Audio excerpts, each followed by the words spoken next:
Picture this, it's the mid-1980s in a modest conference room in a Pittsburgh office.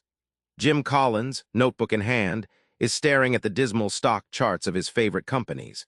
Why did Nuker suddenly transform from a run-of-the-mill steelmaker into a superstar that crushed the market by 7 times? That question hooks Collins like a sharp fish on a line. What if greatness isn't just born but made? What if companies stuck firmly in good can actually break free and rocket into greatness? Hold tight, because the answers aren't what you expect. The first surprise: leadership isn't about showmanship or charisma. It's something grittier, quieter, but way more powerful. Why do some CEOs build enduring greatness while others burn bright and vanish?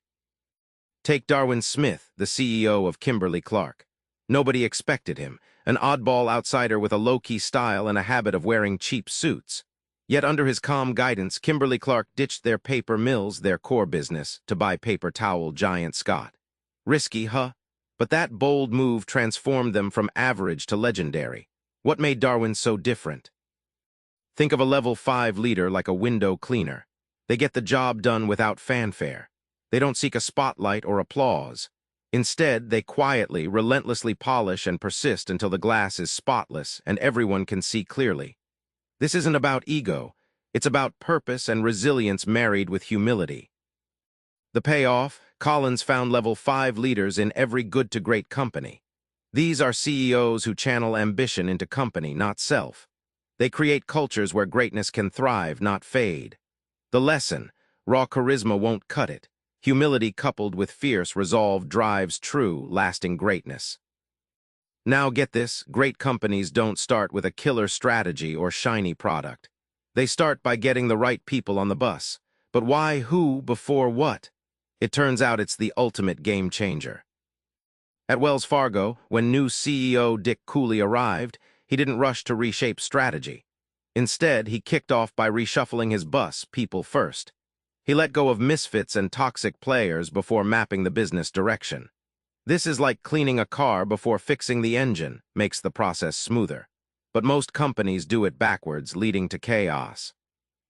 Imagine your company as a bus barreling toward a distant city. The wrong passengers, those unaligned, unmotivated team members, act like deadweight, slowing progress or even causing a crash.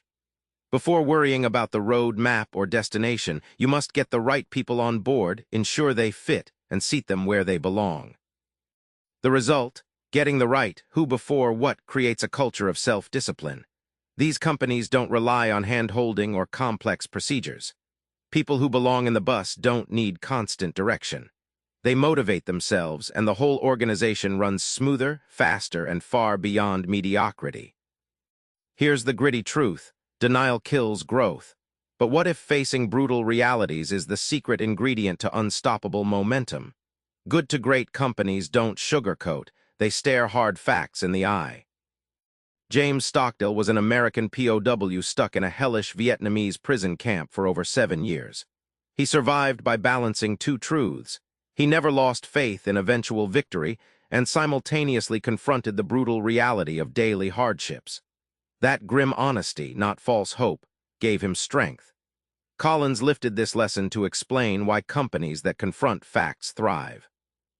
Picture your company like a sailor steering into a storm. Blind optimism says, just steer forward. Brutal facts say, watch for hidden rocks below.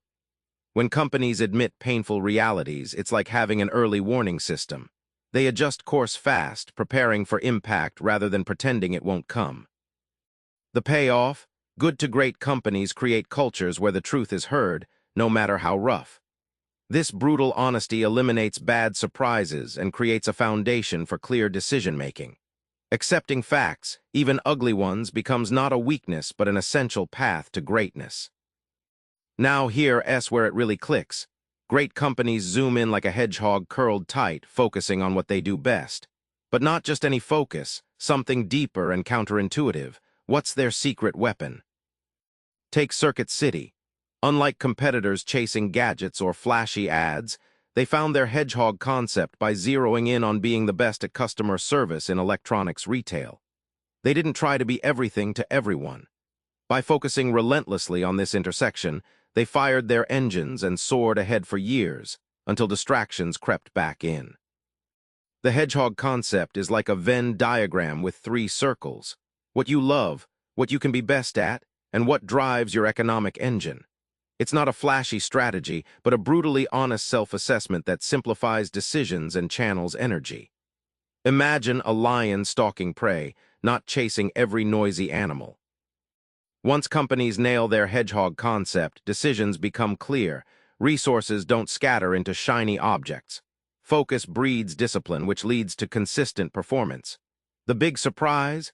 Success often comes from saying no as much as yes. Focus isn't limiting, it's liberating. Finally, here's a shocker. Technology alone doesn't create greatness. It's a tool, not a driver. So how do great companies use tech as a turbo booster, not a crutch? Nucor Steel, long a mediocre player, sparked a revolution by embracing new mini-mill technology. But they didn't adopt tech for its own sake. Instead, tech helped them execute their disciplined strategy faster and cheaper than giants like Bethlehem Steel. Their technology was a conveyor belt that sped up results, not a magic elevator to greatness. Think tech like a conveyor belt, moving boxes down a factory floor, efficient, reliable, and enabling workers. Contrast this with an elevator promising quick leaps upwards but prone to stalling. Good to great companies build on rock-solid foundations of people and focus, then use technology to accelerate, not invent, their climb. The takeaway? When tech becomes a tool to advance your hedgehog concept and culture, it multiplies momentum. But if you chase the latest gadget or software without discipline, you'll just waste energy. The companies that make the leap invest in technology only when it fits their core strengths and strategic focus. Remember Darwin Smith quietly steering Kimberly-Clark from paper mills to market leader, or Dick Cooley clearing the right seats on Wells Fargo's bus before plotting the route. Those stories aren't random, they're your playbook. To jump from good to great, start humbly with your people, face brutal realities like Stockdale, then get obsessive about your hedgehog concept. Let technology accelerate, but never replace your focus and discipline. So next week, try this. List your company's brutal facts and who you need on or off your bus.